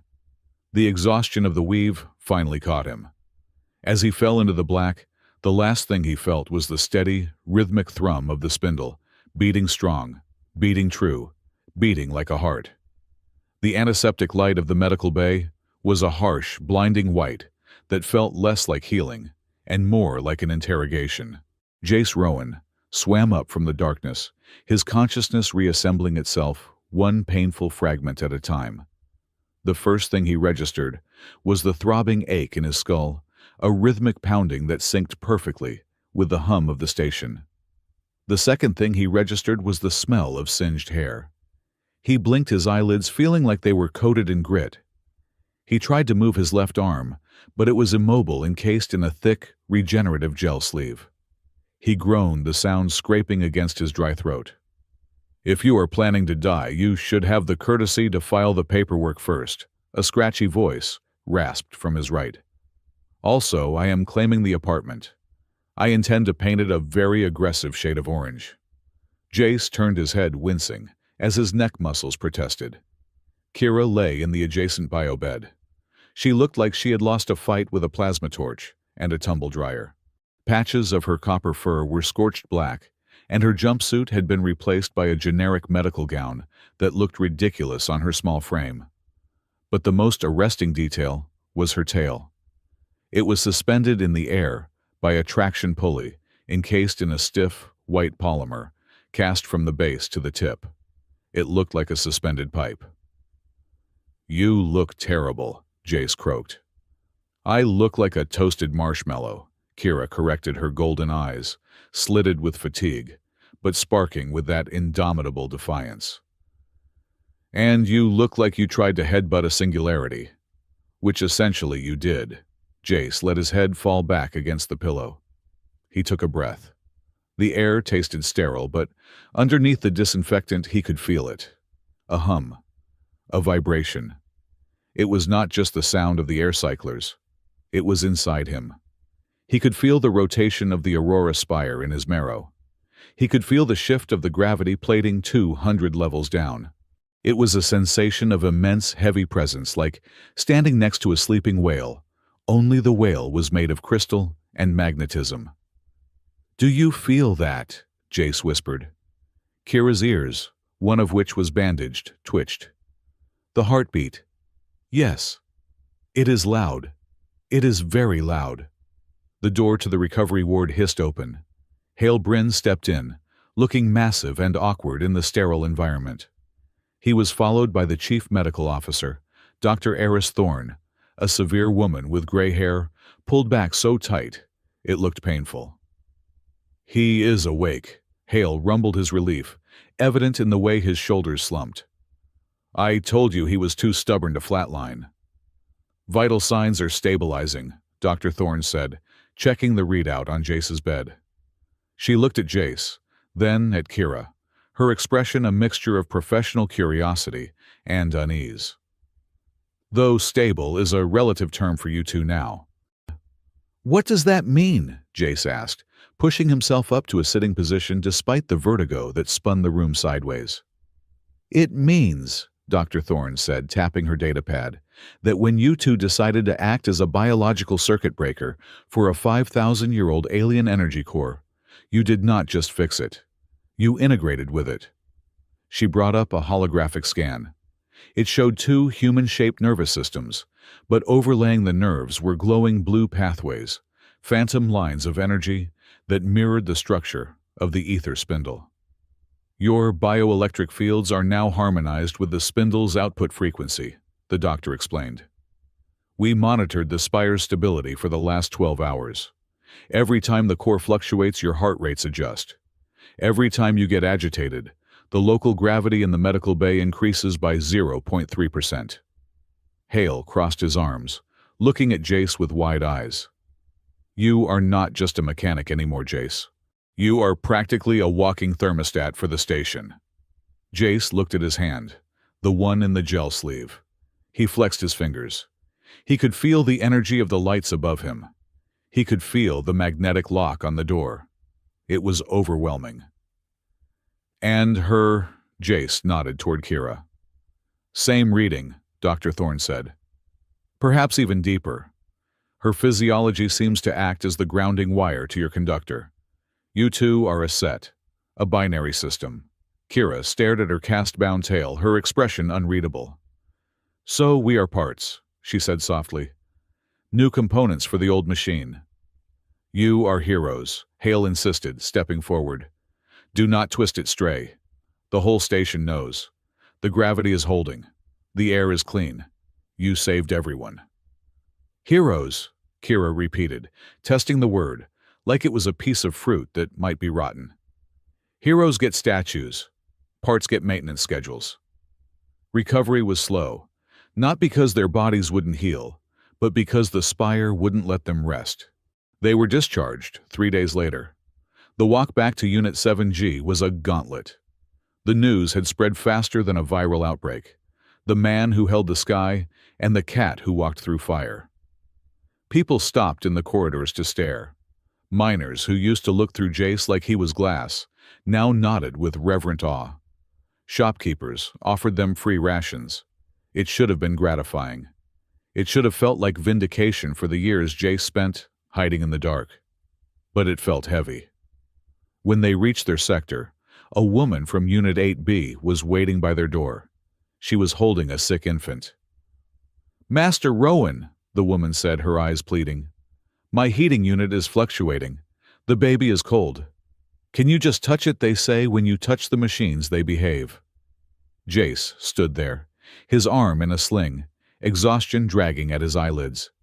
He looked at the woman, then at the baby. "I am a mechanic," Jace said gently. "I can use a wrench on it." "No, please," the woman insisted, stepping closer. "Just your hand, like you did with the spindle. Please, just a blessing." A blessing. Jace felt a cold shiver go down his spine. He reached out, placed his hand on the portable heater the woman was holding. He felt the chaotic electron flow inside the device, a faulty resistor. He visualized the flow smoothing out. He nudged the field. The heater hummed, glowing a steady warm orange. The woman wept. She tried to kiss his hand. Jace pulled back uncomfortable. "It is just a loose connection," he muttered. "Go." They entered the apartment. It was exactly as they had left it, yet entirely different. The copper string lights were dark. The tree pillow was on the floor where Talia had dropped it when Hale took her to safety. Talia, was waiting for them sitting at the table with Hale, who had been babysitting. When she saw them, she launched herself at Jace, burying her face in his stomach. "You came back," she sobbed. "You promised." "I promised," Jace whispered, kissing the top of her head. He looked over her shoulder at Kira. Kira was standing by the door. She hadn't stepped inside yet. She was watching the scene with the woman and the baby replay in her mind. Her ears were flattened against her skull. "Kira," Talia pulled away from Jace and ran to the Felian. "Your tail. It looks like a stick." Kira forced a smile, but it didn't reach her eyes. "It is the latest fashion in the core world's little one. Stiff is the new flexible." She stepped inside, but she didn't go to her usual spot on the fridge. She went to the corner, the furthest point from the electrical conduit on the wall. She sat down, pulling her knees to her chest, making herself small. "Hale," Jace said, turning to his friend. "Thank you." "Do not mention it," Hale grunted, standing up. "But listen, Jace. Ryland Cade is being shipped out today. Transport to the orbital refinery on the outer rim. He wanted to see you." "Ryland," Jace frowned. "Why?" "Said he owed you a look in the eye," Hale said. "He is in the loading bay now." The loading bay was cold. Ryland Cade stood by the airlock, flanked by 2 security guards, who were now his jailers. He had been stripped of his rank insignia. His charcoal uniform was plain, devoid of the authority he had worn like armor. When Jace walked in, Ryland turned. He didn't look angry. He looked calculated, resigned. "The hero returns," Ryland said. His voice lacked its usual bite. "I did not ask for this," Jace said, stopping a few feet away. "No, you never do. That is your superpower, Jace, reluctance." Ryland looked out the viewport at the stars. "The council reviewed the logs. They saw the footage of you stabilizing the core. They saw my attempt to detonate the bolts. They called it gross negligence and attempted mass manslaughter." "You were trying to save the station," Jace said. "It wasn't forgiveness, just a statement of fact." "I was trying to save the 51%, Ryland corrected. He turned back to Jace.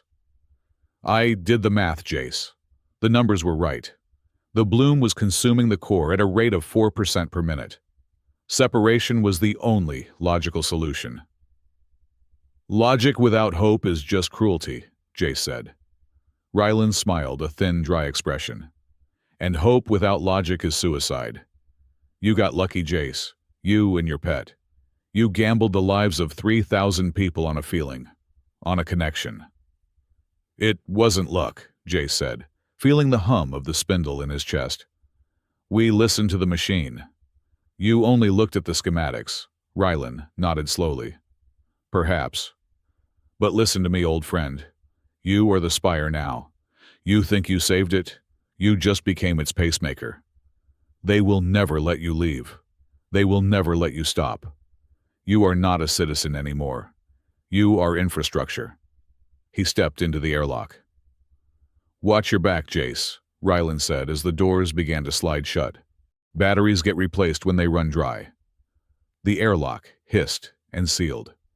Jace stood there for a long time, watching the transport ship detach and drift away into the dark. Ryland was gone. The threat was gone. But the words lingered. "You are infrastructure." The days that followed proved Ryland prophetic. It wasn't malicious. It was insidious. The station administration sent a liaison to check on them, a nervous man with a clipboard, who asked Jace to provide daily reports on his intuitive readings of the core stability. Then came the requests for Kira. A delegation from the hydroponics level knocked on the door. They brought a basket of fresh tomatoes as a gift.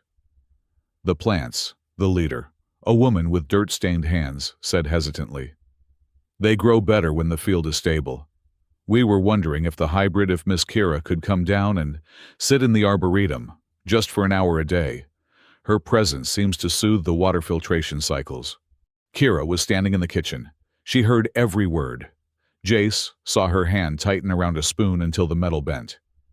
"She is not a heat lamp," Jace snapped, his patience fraying. She is recovering from severe radiation burns. Leave. He slammed the door. He turned to Kira. Ignore them. They are just scared. They want reassurance. Kira didn't look at him. She looked at her hands. At the research station on Colony 4, she said, her voice devoid of inflection. They gave me extra rations when I predicted a slipstream jump correctly.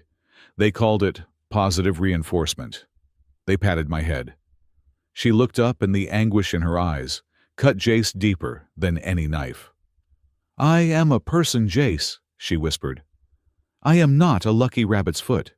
I am not a diagnostic tool. I came here to hide, to be nobody. Now I am everybody's cat. I won't let them use you, Jace said, stepping toward her.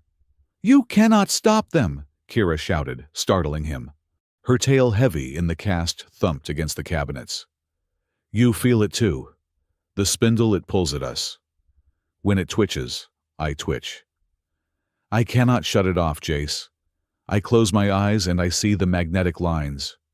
I try to sleep, and I feel the weight of the upper decks pressing on my ribs. She grabbed her head. I am not free. I escaped one cage just to walk into a bigger one. It is not a cage, Jace argued, his own fear manifesting as anger. It is a connection. We belong here now. We are important. I do not want to be important, Kira screamed. I want to be safe. I want to be me, not the grounding wire. So what you want to run? Jace shouted back. Just leave after everything we did after we built this? He gestured wildly at the apartment, at the colored lights, the bookshelf. Yes, Kira hissed. I want to run before they bolt me to the floor and call it a promotion. That is cowardice, Jace said, the words slipping out before he could check them.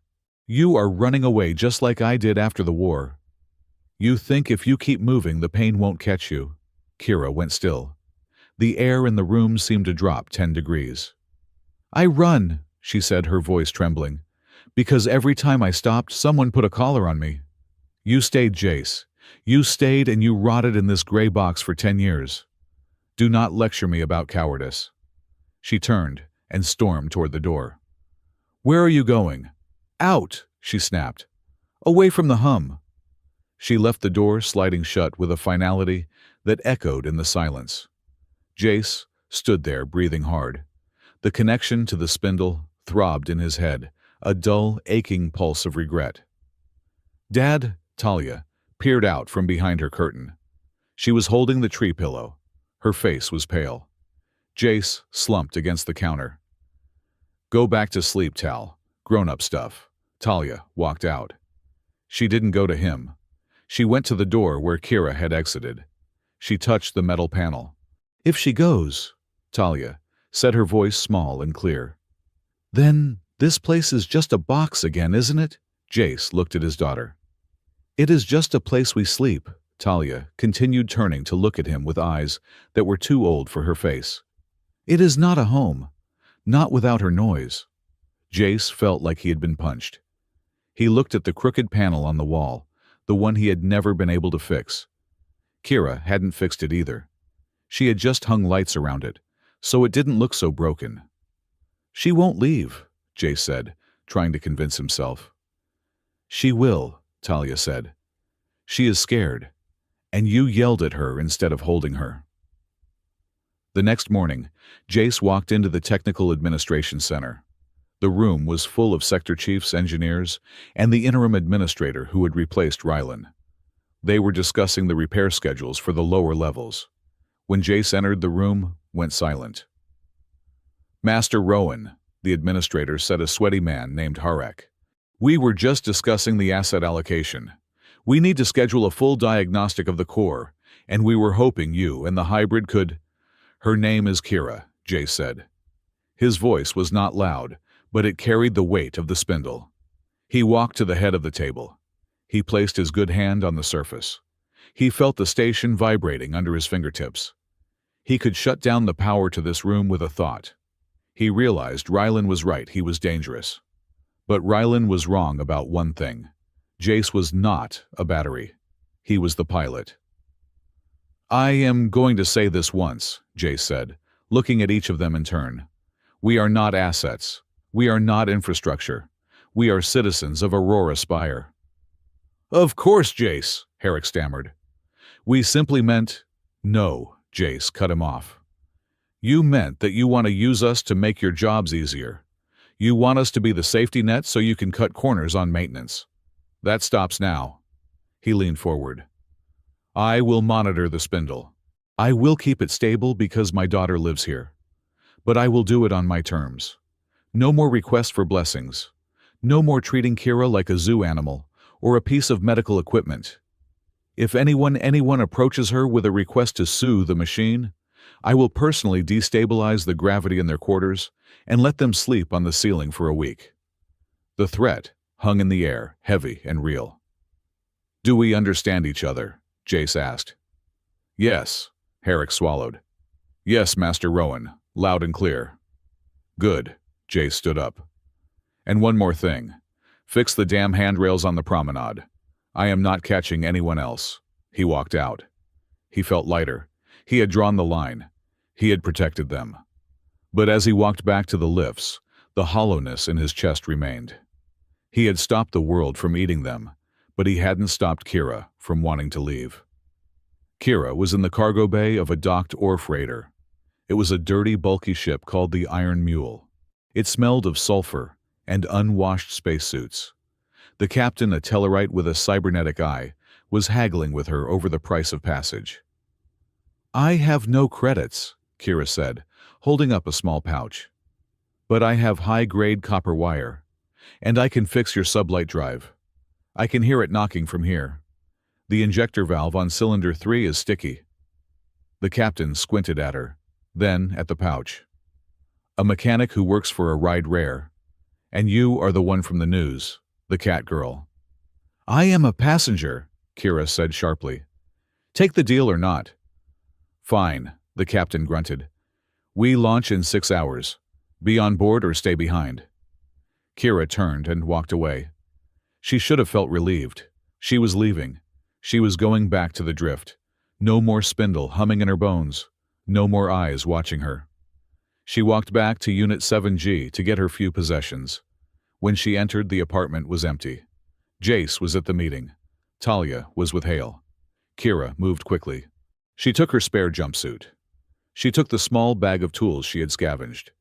She stopped at the bookshelf she had made. She ran a clawed finger over the spine of a data tape. She looked at the tree pillow on Talia's bunk. She couldn't take it.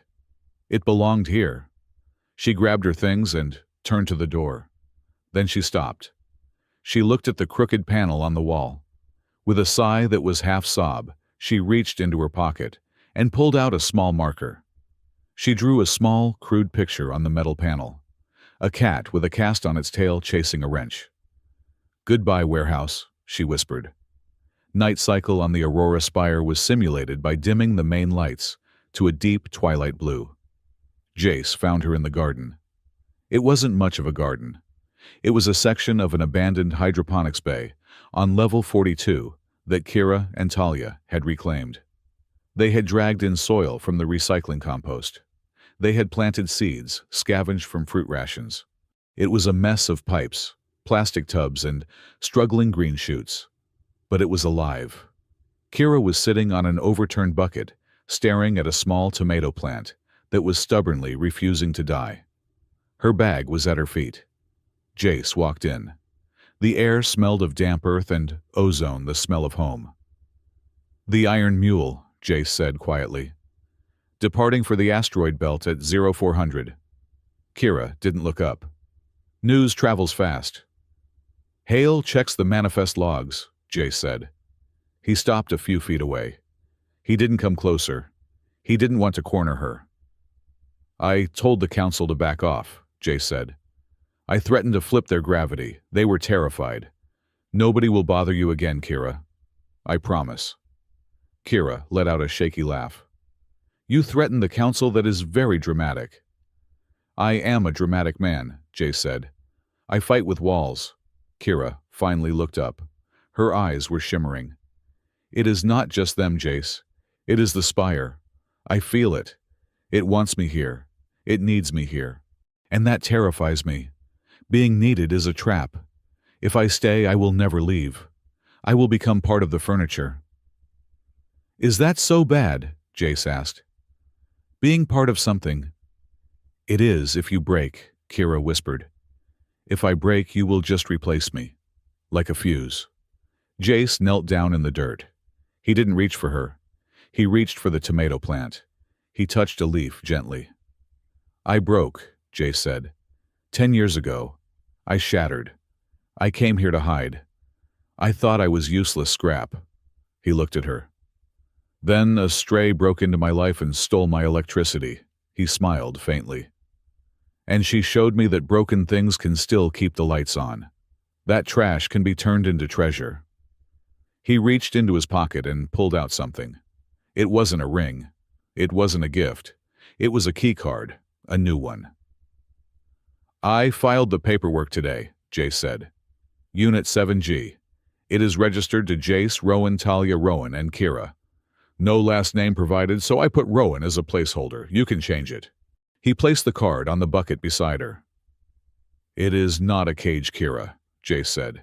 "It is a door. You can walk out of it any time you want. You can get on that ship. I won't stop you." He stood up. "But if you leave," he said, his voice cracking slightly, "I am going to have a really hard time explaining to Talia why the house went back to being a warehouse." Jace turned and walked away. He forced himself to walk. Every step was a battle. He wanted to grab her to beg her, but he knew with a certainty that went deeper than the spindle that she had to choose.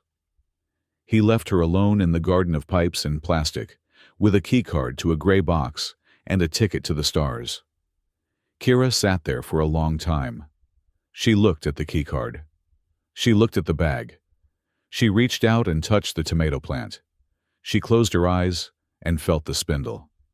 It wasn't screaming anymore. It was humming. A low, steady rhythm.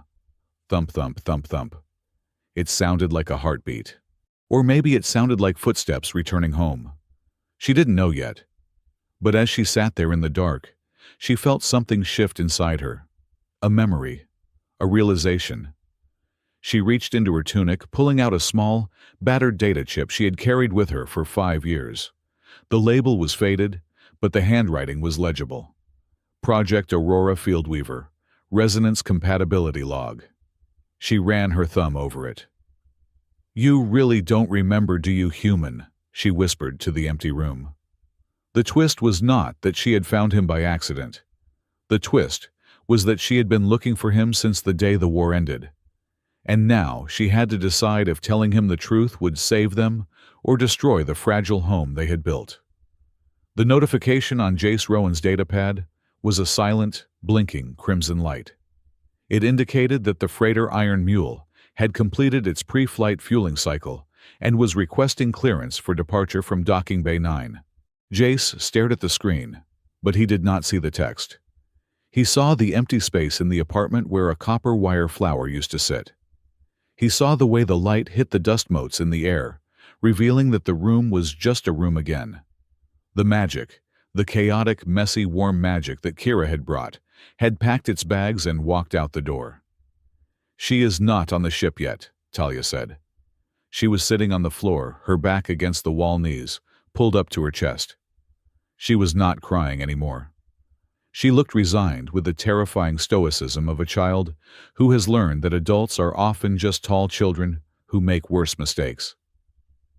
"I know," Jace said, his voice raspy. "Then why are you standing here?" Talia asked. "You fix machines, Dad. You fix pipes. You fix the gravity. Why can you not fix this?" Jace looked at the crooked panel on the wall. The one he had fought with every morning for years. The one Kira had drawn a little cat on, with a permanent marker. He realized then that he had been trying to push the panel flush with the wall, to force it into conformity, to make it look like it wasn't broken. But Kira hadn't tried to fix it. She had decorated it. She had acknowledged the flaw, and made it part of the art. "You are right," Jace said, grabbing his jacket. "I am going to fix it." "Bring her back," Talia said. It wasn't a request. It was a command from the second-in-command of Unit 7G. "I will," Jace promised. He didn't run to the docking bay. He knew she wouldn't be there. Kira hated the smell of fuel. If she was going to leave, she would wait until the last possible second. She would be somewhere high up, somewhere she could see the stars she was about to vanish into.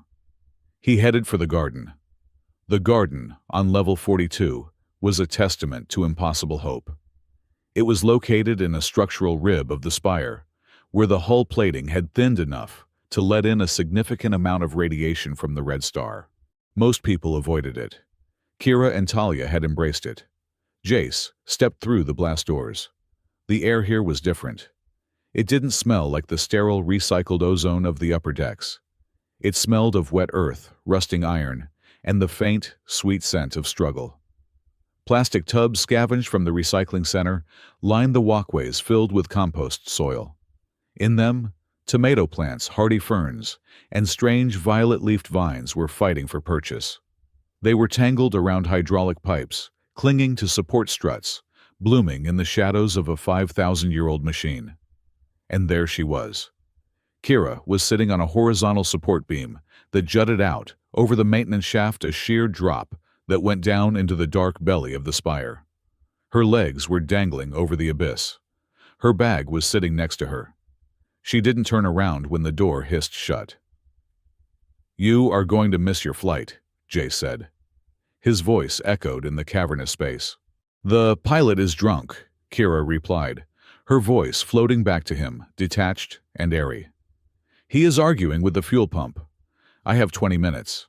Jace walked slowly along the metal grating. He stopped a few yards away from her. He could see the tension in her shoulders, the way her tail, still in its rigid white cast, was twitching with suppressed energy. "I came to apologize," Jace said. Kira let out a short, sharp laugh. "For what? For yelling, or for telling the truth?" "For being afraid," Jace said. He took a step closer. "I was scared, Kira. Not of the Council. Not of the Spindle. I was scared because for 10 years I have been dead. I have been a ghost haunting my own life. And then you showed up and you started making noise. You started turning on lights. And suddenly I wasn't dead anymore." He swallowed hard. "And that terrified me. Because if I am alive, it means I can be hurt again. So I tried to lock you down. I tried to make you safe. I tried to turn you into a component of the life I wanted to keep, instead of asking you if you wanted to be there." Kira went still. She looked down at the darkness below her boots. "You think you are the only one who is scared," she whispered. She turned around on the beam, pulling her legs up. Her golden eyes were wide, reflecting the red light of the star filtering through the dirty viewport. "I did not come here by accident, Jace," she said. The words hung in the air, heavy and strange. Jace frowned. "What do you mean you said you were a scavenger? You said you found the energy leak." "I lied," Kira said.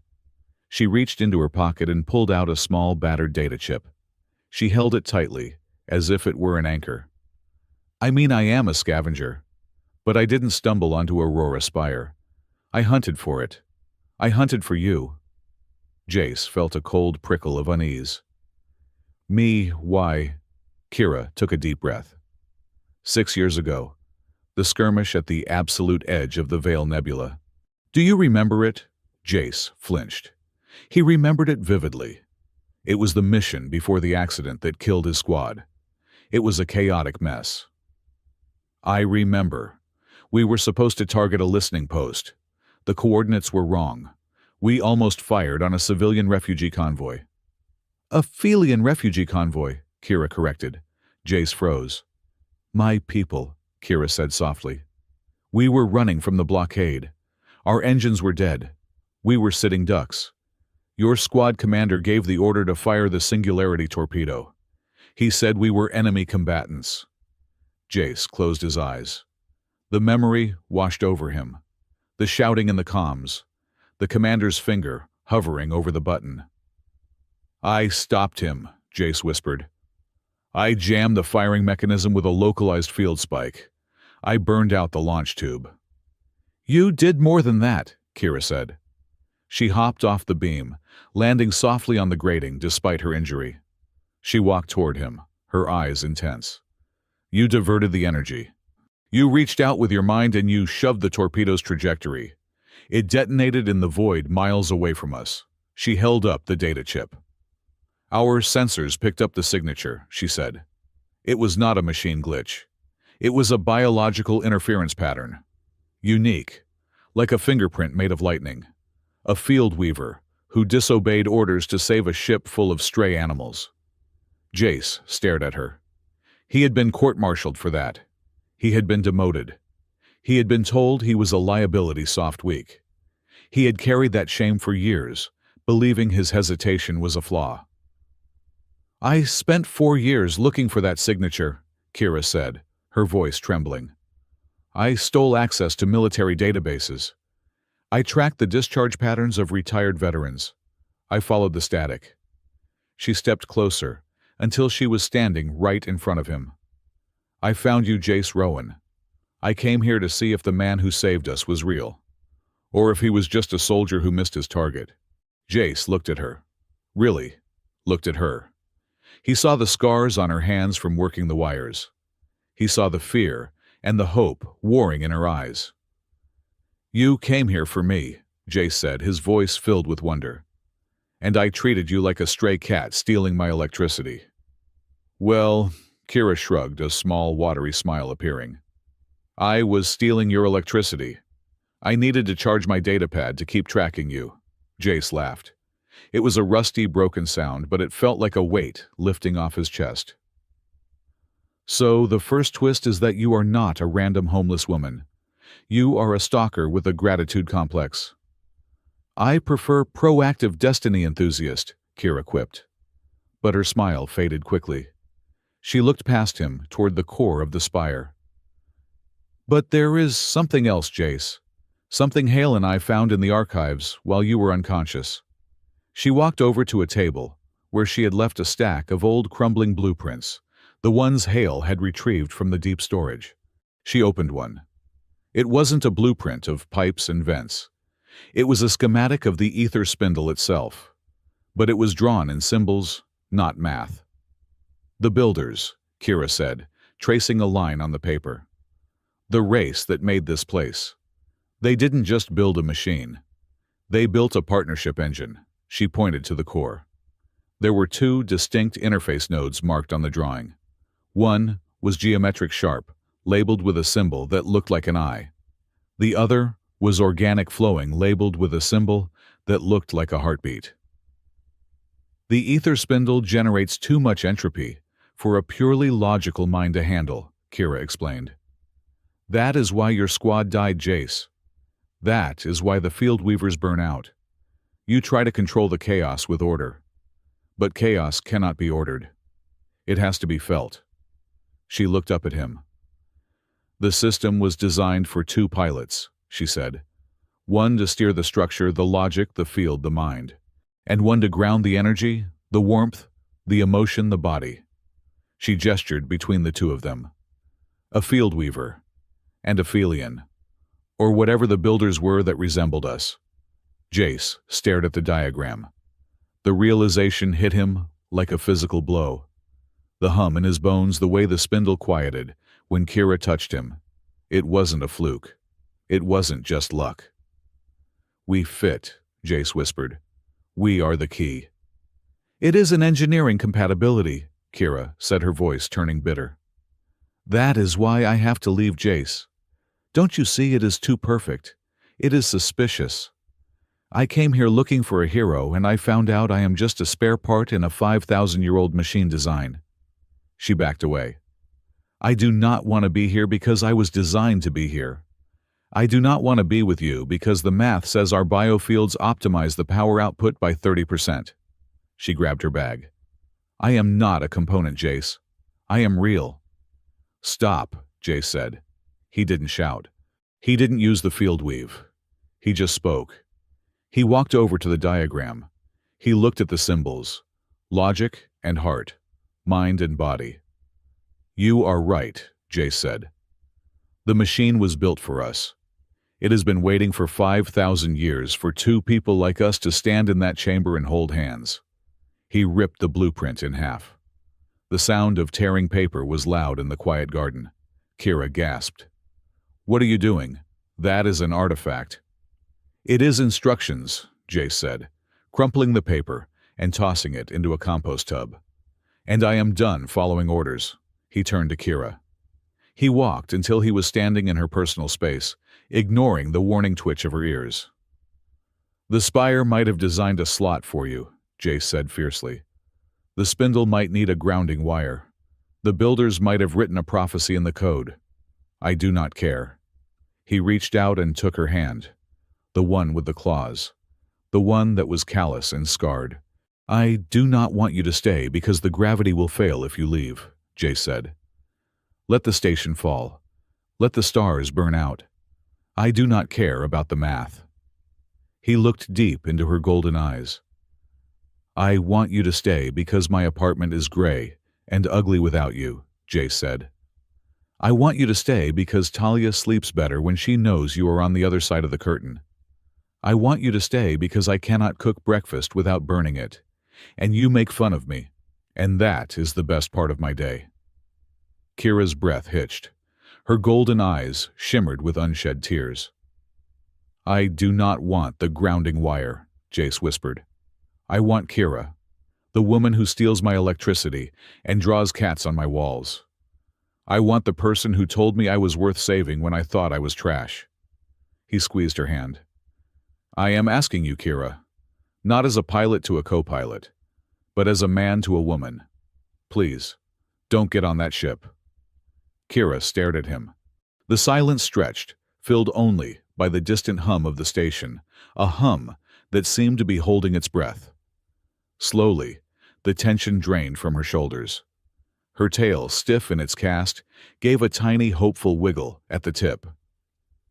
"You are very persuasive for a man who barely speaks," she muttered, wiping her eyes with her free hand. "And you ripped up a historical document.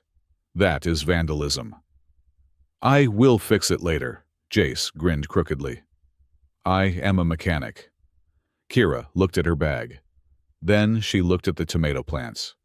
Then she looked at Jace. "Okay," she said softly. "Okay." But then her eyes narrowed.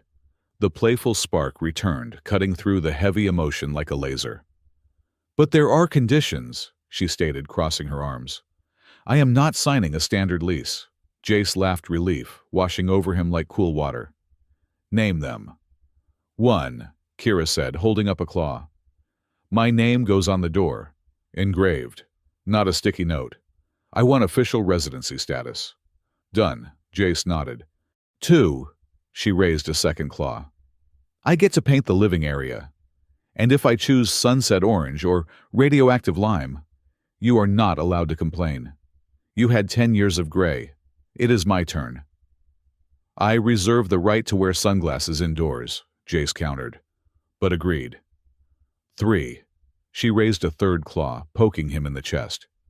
"If you burn the synthetic bacon again, I am filing a formal grievance with the sector administrator, and I will demand compensation in the form of real fish." "Real fish is expensive," Jace groaned. "That is like half my paycheck." "I am worth it," Kira said, lifting her chin. "I am a high-value component." "You are," Jace said softly. "You really are." He leaned in, and for a moment it looked like a scene from the old romance vids Talia watched the soldier and the alien princess, silhouetted against the stars. "Does this mean I have a mom now?" The voice shattered the moment. Jace and Kira jumped apart. Talia was standing in the doorway of the blast doors. She was holding the tree pillow. She had clearly followed Jace all the way down, sneaking through the shadows like a miniature ninja. Jace turned bright red. "Tal, how long have you been there?" "Long enough to see you rip up the map," Talia said, walking into the garden. She looked at Kira. "And long enough to hear you say you are staying." She didn't wait for an answer. She dropped the pillow and ran at Kira, slamming into her legs for a hug. Kira froze for a second, then melted. She dropped to her knees, hugging the girl back careful with her cast. "So," Talia asked, pulling back and looking between the two adults with relentless childhood logic. "You are staying. Dad said he wants you. You said yes. That makes you family. Does that make you mom?" Jace made a choking noise. "Talia, that is complicated, Kira laughed. It was a full, rich sound that echoed off the pipes. She looked at Jace, who was flailing for words, and then at Talia. "Let us start with Kira," she said, winking at Talia. "Or Supreme Ruler of the Living Room. We can work our way up to other titles. But—" She looked at Jace, her gaze softening. "I am not going anywhere," she said. "I am home." Epilogue, 6 months later. The Aurora Spire did not change overnight. It was too big, too old, and too stubborn for that. But slowly, subtly, the color began to spread. It started in Unit 7G. The door now bore a shiny new brass plaque, Rowan Kira. Inside the walls were no longer gray. One wall was indeed a shocking shade of sunset orange, which reflected the light of the red star and made the room feel perpetually warm. The crooked panel was still there, but it was no longer a source of frustration. It was surrounded by a frame of braided copper wire and labeled "The Imperfect Corner" in Kira's handwriting. It had become a shrine to the idea that things didn't have to be straight to be right. The change bled outward. The garden on level 42 flourished. The tomato plants grew tall and unruly, fed by the stable heat of the sector. Other residents started bringing their own plants, their own scraps. A community formed around the cat's garden, a green oasis in the heart of the metal sky. Deep in the core, the ether spindle spun. It sang a new song now. It was a complex, layered harmony. The rigid mathematical structure of the field was there, monitored by Jace Rowan from the control deck. But woven through it was a warm, fluctuating rhythm, a biological syncopation provided by the Felian woman, who often sat on the railing of the command bridge eating an apple or napping in the heat of the drive. They were not batteries. They were not prisoners. They were the conductors of a symphony 5,000 years in the making. On this particular morning, Jace sat at the main console. The readings were optimal. The null bloom was nothing more than a bad memory, a few dormant specks kept asleep by the vibrant energy of the core. The blast doors to the bridge were open. They were always open now. Kira was lying on top of a warm ventilation duct above Jace's station, her tail finally out of the cast, dangling down, and occasionally batting at Jace's hair. "Stop it," Jace murmured, swatting at the tail without looking up from his screen. "Pay attention to me," Kira drawled from above. "I am bored. The spindle is too well behaved today. It is boring." "Boring is good," Jace said. "Boring means nobody falls off the promenade." "Boring means you have time to fix the toaster," Kira said. "It burned my bread again. I suspect it is prejudiced against hybrids." "It is a toaster, Kira. It hates everyone equally." Talia walked onto the bridge. She was wearing a junior mechanic's jumpsuit that Hale had made for her. She was carrying a data pad. "Dad, Mom says the toaster is fine, you just have the setting too high," Talia said, not looking up from her schematics. Jace froze. Kira froze. Talia kept walking, heading for the secondary monitor station, where she was learning to read energy fluctuations.